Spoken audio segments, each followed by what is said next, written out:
अशोक चव्हाण यांच्या राजीनाम्यानंतर नांदेडमध्ये हालचाली पाहायला मिळतात। अशोक चव्हाण यांचे छायाचित्र असलेले फलक हे काढण्यात आले। चव्हाणांच्या राजीनाम्यानंतर नांदेडमध्ये अशोक चव्हाण यांचे असलेले फलक हे काढण्यात आलेले आहेत।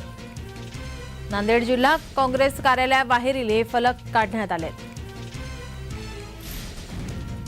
अशोक चव्हाणांचे छायाचित्र असलेले फलक आता काढण्यात येत आहेत। नांदेडमधील काँग्रेस कार्यालयाबाहेरील फलक काढण्यात येत आहेत।